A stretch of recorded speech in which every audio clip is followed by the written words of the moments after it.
आइए बच्चों, आज हम क्लास 12वीं फिजिक्स में वलय की अक्ष पर वैद्युत क्षेत्र की अधिकतम तीव्रता की स्थिति यानी कि situation of maximum intensity of electric field on ring axis के बारे में अध्ययन करेंगे।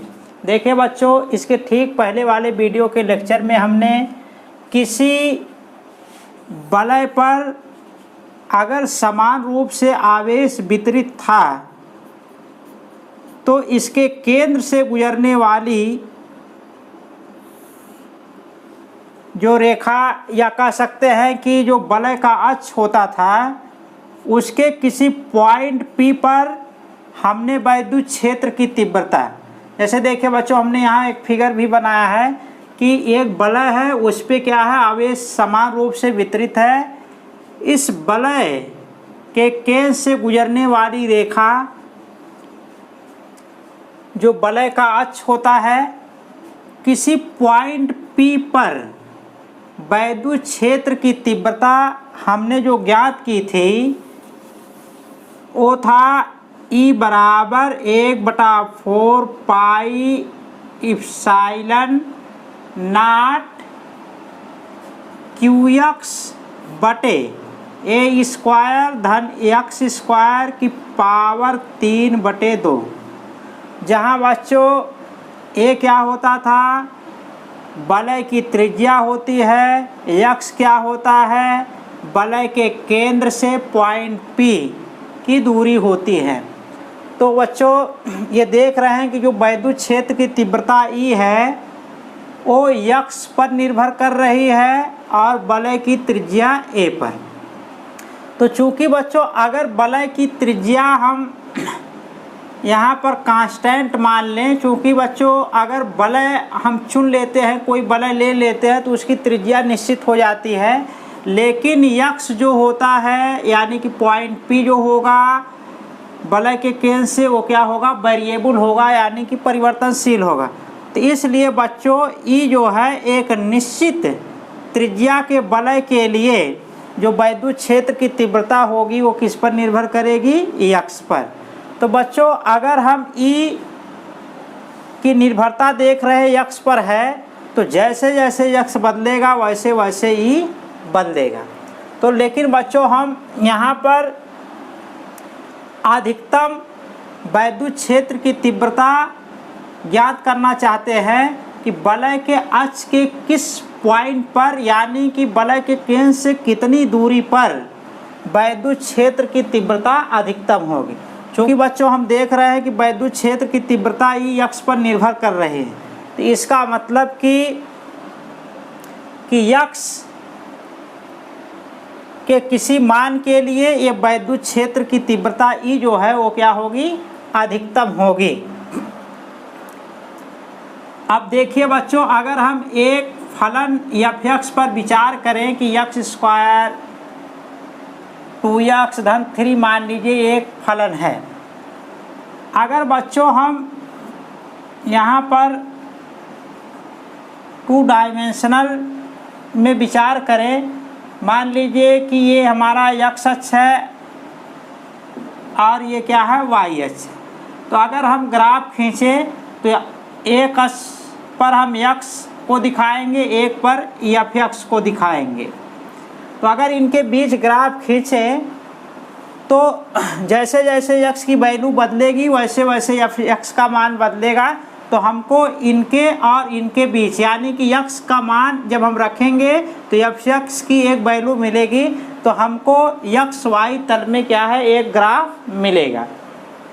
देखिए बच्चों, अगर हम कोई ग्राफ मान लीजिए x की वैल्यू रखते गए, मान लीजिए हमको f(x) का ग्राफ ऐसे मिला, तो हम देख रहे हैं बच्चों कि इस ग्राफ का एकदम उच्चतम पॉइंट यहाँ पर है। तो अगर उच्चतम पॉइंट पर बच्चों अगर हम स्पर्शी रेखा खींच दें तो देखेंगे कि ये स्पर्शी रेखा x अक्ष के क्या है, समांतर है। अगर इस रेखा का ढाल निकाले, प्रवणता निकाले, तो आप जानते हैं बच्चों प्रवणता क्या होता है, m, और आप उसको tan थीटा से निरूपित करते हैं। तो अगर उच्चतम पॉइंट पर विचार करते हैं तो प्रवणता हमको कितनी मिलेगी, क्योंकि ये x अक्ष के समांतर है इसलिए थीटा कितना हो जाएगा, 0 हो जाएगा। तो tan 0 यहाँ रखेंगे तो tan 0 का मान 0, तो m बराबर क्या है, 0 है। लेकिन बच्चों अगर इसके ग्राफ पर विचार करें अन्य पॉइंटों पर इस ग्राफ के, तो यहाँ पर अगर स्पर्शी रेखा खींचेंगे तो वह x अक्ष के साथ कोई ना कोई कोण बनाएगी, यानी कि 0 कोण से अलग कोई ना कोई कोण होगा। चाहे देखिए यहाँ पर हम स्पर्शी रेखा खींचे तो यहाँ देखिए थीटा बन रहा है, 0 नहीं हो रहा। अगर यहाँ स्पर्शी रेखा खींच रहे हैं तब भी बच्चों यहाँ 0 नहीं हो रहा है, कोई ना कोई कोण है। तो यानी कि ये देख रहे हैं कि जो एकदम इस ग्राफ का उच्चतम पॉइंट है वहाँ पर स्पर्शी रेखा समांतर हो रहा है, वहाँ पर tan थीटा यानी कि उसकी प्रवणता क्या है, 0 हो रही, और किसी पॉइंट पर उसकी प्रवणता 0 नहीं मिली। उसी तरह बच्चों यहाँ समझ सकते हैं कि अगर ग्राफ मान लीजिए हमारा ऐसा होता, तो हम देख रहे हैं कि अगर निचले पॉइंट पर, यहाँ पर एकदम जो निचला पॉइंट है यहाँ पर स्पर्शी रेखा खींचे तो x अक्ष के क्या है, ये समांतर है। तो x अक्ष के समांतर है तो इसका मतलब x के साथ 0 कोण बना रही है।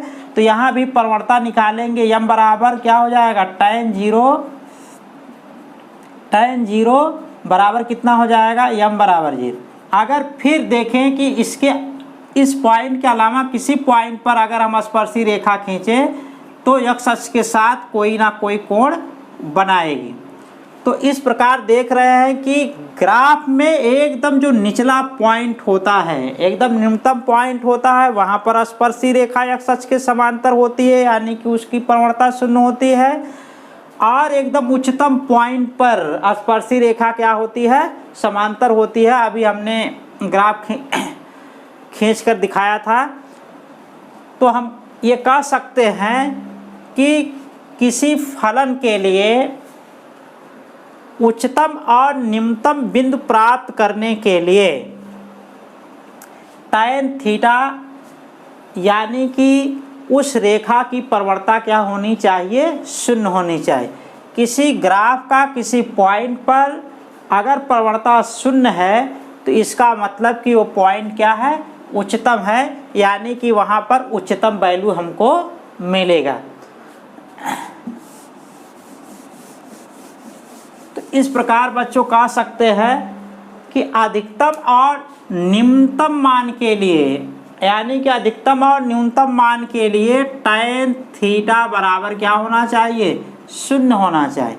और आप बच्चों जानते हैं कि अगर y बराबर मान लीजिए x² धन 2x धन 3 जो अभी हम लिए थे, अगर इसका x के सापेक्ष अवकलन कर दे तो dy dx बराबर कितना मिलेगा, 2x धन 2, और यहाँ 3 का अवकलन करेंगे तो कितना, 3 कांस्टेंट है इसलिए 0 हो जाएगा। तो dy dx बराबर कितना हुआ, 2x धन 2। तो चूंकि यही dy dx क्या होता है, प्रवणता ढाल, तो m बराबर कितना हुआ, 2x धन 2। तो हम जानते हैं कि अधिकतम और न्यूनतम के लिए प्रवणता क्या होना चाहिए, 0 होना चाहिए, यानी कि जब m 0 हो जाएगा तो इसका मतलब कि dy dx कितना है, 0। तो अधिकतम और न्यूनतम होने के लिए dy dx क्या होना चाहिए, इस फलन के लिए 0 होना चाहिए। तो उसी तरह बच्चों कि यहाँ जो हमारा फलन है e बराबर 1/4 पाई एप्सिलॉन नॉट qx बटे a² धन x² की पावर 3/2। तो चूंकि बच्चों e क्या है, x पर निर्भर करता है, जैसे यहाँ पर y क्या है, x पर निर्भर करता था। अगर हम इस रेखा का ढाल निकालें तो ढाल निकालने के लिए बच्चों हमको यहाँ देखिए x के सापेक्ष अवकलन करना पड़ा। तो जब x के सापेक्ष अवकलन कर दिए तो हमको इस रेखा का किसी पॉइंट पर ढाल मिल जाएगा। तो उसी तरह बच्चों कि इस फलन का अगर हमको ढाल निकालना है तो हम इसको x के, चूँकि x पर ये निर्भर कर रहा है इसलिए x के सापेक्ष इसका अवकलन कर देंगे। तो x के किसी पॉइंट पर वैद्युत जो क्षेत्र की तीव्रता है उसके ग्राफ का हमको ढाल मिल जाएगा। देखिए बच्चों, यहाँ पर ई यक्स पर निर्भर कर रहा है, इसलिए यक्स के सापेक्ष ई का अवकलन कर देंगे तो हमको यक्स के किसी पॉइंट पर ढाल मिल जाएगा इस ग्राफ का, यानी कि जब हम ई और यक्स के बीच ग्राफ खींचेंगे तो। और हम जानते हैं कि अधिकतम और न्यूनतम के लिए ढाल का मान कितना होना चाहिए, 0 होना चाहिए। इसलिए बच्चों अधिकतम और न्यूनतम मान के लिए dx बराबर कितना होना चाहिए, 0 होना चाहिए। क्योंकि बच्चों हम यहाँ अधिकतम तीव्रता ज्ञात करना चाहते हैं, इसलिए dE/dx बराबर कितना करें, 0 करें। और जब 0 कर देंगे तो हमको अधिकतम तीव्रता की कंडीशन मिल जाएगी। तो देखिए बच्चों, आप जानते हैं कि E बराबर क्या होता है। अगर वलय की कंडीशन में किसी पॉइंट पर वैद्युत क्षेत्र की तीव्रता ज्ञात करना चाहते हैं तो E बराबर कितना है, 1/4 पाई एप्सिलॉन नॉट QX बटे A² धन X² की पावर 3/2। तो अधिकतम तीव्रता के लिए बच्चों dx कितना होना चाहिए, 0 होना चाहिए। यानी कि जब x के सापेक्ष अवकलन करेंगे तो हमको प्रवणता इस फलन का मिल जाएगा, और जब 0 कर देंगे ढाल तो अधिकतम तीव्रता को बताने लगेगा, अधिकतम तीव्रता की कंडीशन वो देगा। तो dx बराबर 0 होना चाहिए। तो अगर बच्चों अब हम इसका अवकलन करें तो देखें यहाँ dx और E की जगह पर कितना कर देंगे, 1/4 पाई एप्सिलॉन नॉट QX बटे A² धन X² की पावर 3/2। यानी कि E की वैल्यू यहाँ रख दीजिए और अधिकतम तीव्रता के लिए कितना होना चाहिए, 0 होना चाहिए। अब यहाँ देखिए बच्चों, आप अवकलन में पढ़े होंगे कि अगर अवकलन में dx मान लीजिए यहाँ 2x है, तो अगर ये 2 कांस्टेंट है तो इसको अवकलन से बाहर ला सकते हैं। 2d/dx यहाँ क्या हो जाएगा, x हो जाएगा। तो यहाँ पर देखिए बच्चों, कांस्टेंट क्या है, 1/4 पाई एप्सिलॉन नॉट है, तो इसलिए हम अवकलन से इसको बाहर कर सकते हैं। q, यहाँ q भी देखिए बच्चों कांस्टेंट है, ये परिवर्तनशील नहीं है, केवल हमारा वेरिएबल कौन है, x है। तो जो कांस्टेंट है उनको बाहर ला देंगे, जो गुणन के रूप में है उसी को बाहर लाएंगे। योगफल और सब्सट्रैक्शन यानी घटाने के रूप में जो है उसको नहीं लाएंगे, केवल गुणन के रूप में जो होता है, मल्टीपुल के रूप में होता है, उसी को बाहर लाते हैं। यहाँ तो q और 1/4 पाई एप्सिलॉन नॉट को बाहर ला सकते हैं क्योंकि ये गुणन के रूप में। तो देखिए q/4 पाई एप्सिलॉन नॉट को हमने बाहर किया तो dx यहाँ क्या बचा बच्चों, देखिए यक्स बचा, और जब इसको ऊपर लाएंगे घातांकी नियम से हल करेंगे तो इसका घात कितना हो जाएगा, -3/2 बराबर 0 हो गया। अब देखिए बच्चों, यहाँ हम लिख सकते हैं q/4 पाई एप्सिलॉन नॉट। अब यहाँ इसका जब अवकलन करेंगे तो आप बच्चों जानते हैं, अगर मान लीजिए 2 वेरिएबल का हमको अवकलन करना है, जैसे यहाँ dx, यहाँ मान लीजिए xy है, x भी वेरिएबल है, y वेरिएबल है, तो इस कंडीशन में आप अवकलन करते हैं तो उसमें क्या करते हैं कि पहला फलन लेते हैं। पहला फलन क्या है, x, उसके बाद दूसरे का अवकलन dy/dx, फिर कहते थे प्लस दूसरा फलन y, फिर पहले का अवकलन। पहला क्या है, x है तो dx/dx। तो यहाँ देखिए पहला फलन क्या है, x है, और दूसरा फलन क्या है, a² + x² की पावर -3/2 है। तो पहला फलन इसमें आप चुन लीजिए, आप स्वतंत्र हैं, चाहे पहला फलन इसको चुने या इसको चुने। तो यहाँ देखिए जो हमने चुना है पहला फलन इसको चुना है, तो पहला फलन क्या हो गया, a² धन x² की पावर -3/2। फिर कह रहे हैं दूसरे का अवकलन, तो दूसरा कौन है, x है, तो जब दूसरे का अवकलन यहाँ करेंगे dx तो कितना हो गया, 1 हो गया। तो इसलिए हमने यहाँ 1 नहीं लिखा है। फिर आगे है प्लस करके दूसरा फलन क्या है, यक्स है, रख दिया। फिर कह रहे हैं कि दूसरा और फिर पहले का क्या हो जाएगा, अवकलन। तो पहला ये है, तो इसका अवकलन देखिए बच्चों जब करेंगे dx a स्क्वायर धन x स्क्वायर की पावर -3/2। तो देखिए बच्चों आप पढ़े होंगे कि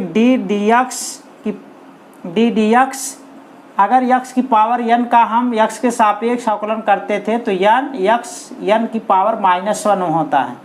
अगर देखिए बच्चों यहाँ x है और यहाँ x है, इसी वेरिएबल पर जिस वेरिएबल के सापेक्ष अवकलन कर रहे हैं, अगर उसी वेरिएबल पर घात n लिखा गया है तो उसका फार्मूला है n x की पावर n-1 होता है। लेकिन बच्चों यहाँ देखिए हम x के सापेक्ष अवकलन किए हैं, लेकिन x की जगह पर कितना है, a स्क्वायर धन x स्क्वायर। अगर इस वेरिएबल से अलग हट के है तो बच्चों देखिए उसका अवकलन हम कैसे करते हैं।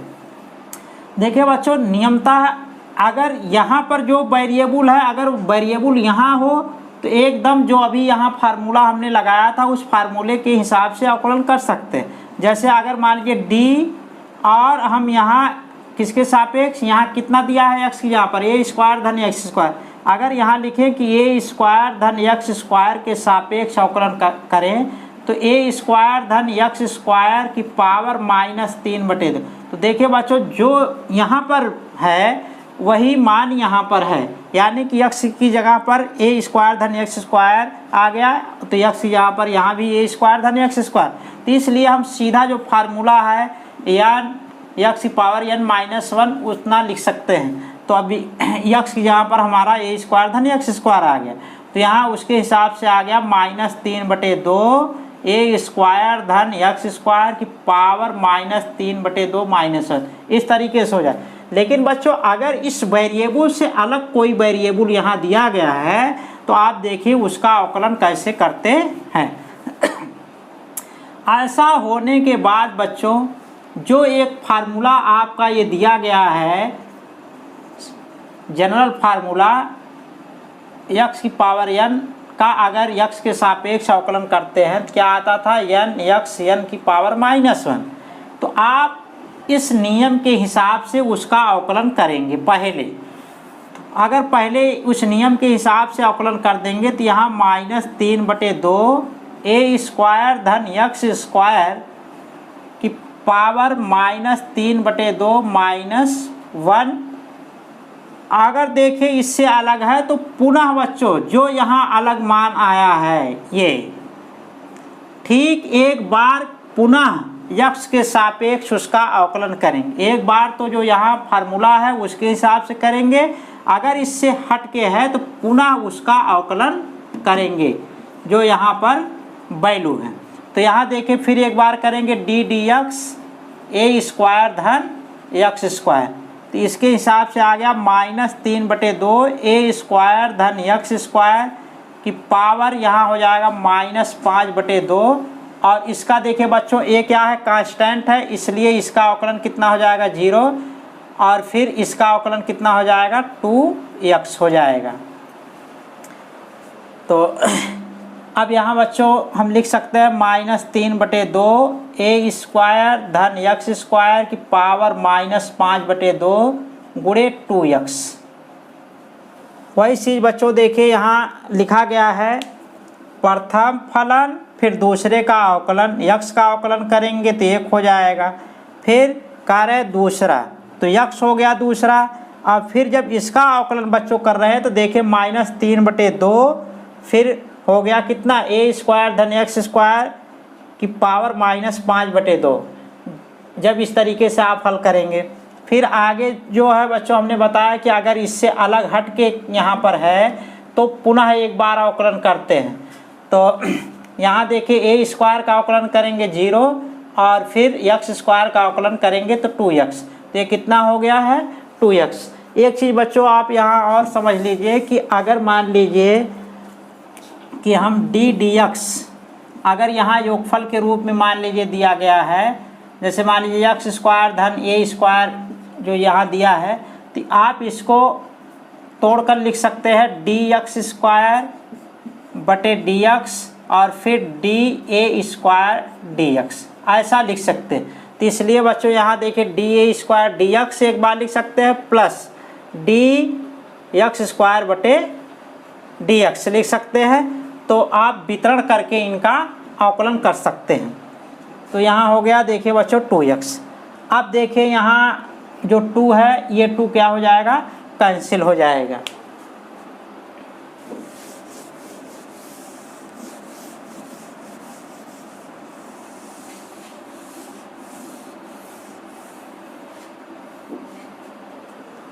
बचेगा हमारा बच्चों q बटे 4 पाई एप्सिलॉन नॉट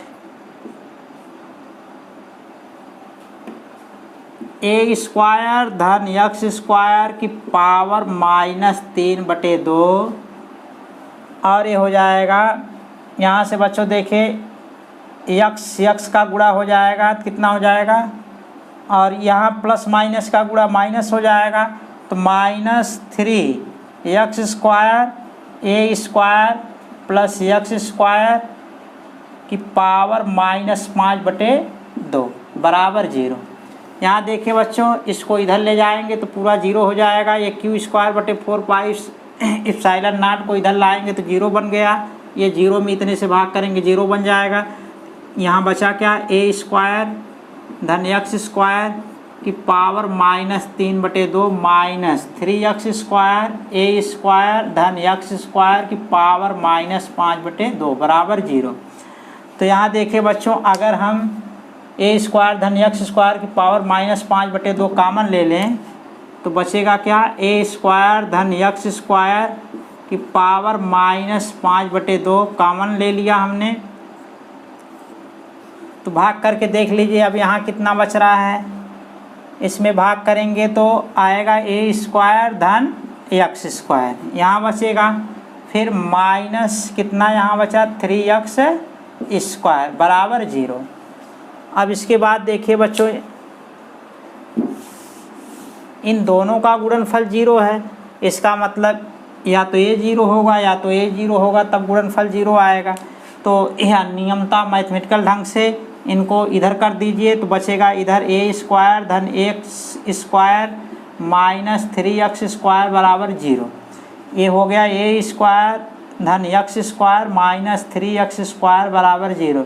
इसको लिख सकते हैं ए स्क्वायर -2x स्क्वायर बराबर 0, या लिख सकते हैं 2x स्क्वायर बराबर ए स्क्वायर। तो आ गया बच्चों एक्स स्क्वायर बराबर कितना, ए स्क्वायर बाई 2। तो x बराबर आ गया हमारा प्लस माइनस अंडर रूट। जब भी वर्गमूल निकालते हैं बच्चों प्लस माइनस में आता है, क्योंकि प्लस का जब वर्ग करेंगे तब भी धनात्मक आएगा, ऋण का वर्ग करेंगे तब भी धनात्मक आता है। तो ये हो गया ए स्क्वायर बाई 2, यहाँ से ए बाहर हो जाएगा, ए का वर्गमूल निकल आएगा तो plus minus a by under root 2। तो देखिए बच्चों अधिकतम तीव्रता के लिए x की value plus a by under root 2 या x की value minus a by under root 2 होना चाहिए, यानी कि वलय के केंद्र से ए बाई अंडर रूट 2 दाहिनी तरफ और ए बाई अंडर रूट 2 बाईं तरफ वैद्युत क्षेत्र की तीव्रता अधिकतम हो। यानी कि अगर ये वलय है तो केंद्र से कितना, ए बाई अंडर रूट 2 दूरी पर। उसी तरह देखिए ऋणात्मक है तो ऋण की दिशा में भी आएंगे, यानी कि यहाँ से ए बाई अंडर रूट 2,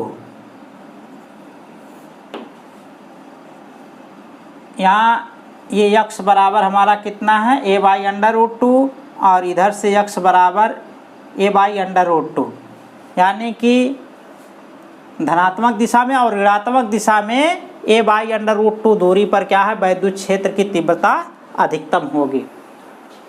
ठीक है बच्चों, अगले वीडियो में अगले लेक्चर के साथ उपस्थित होंगे।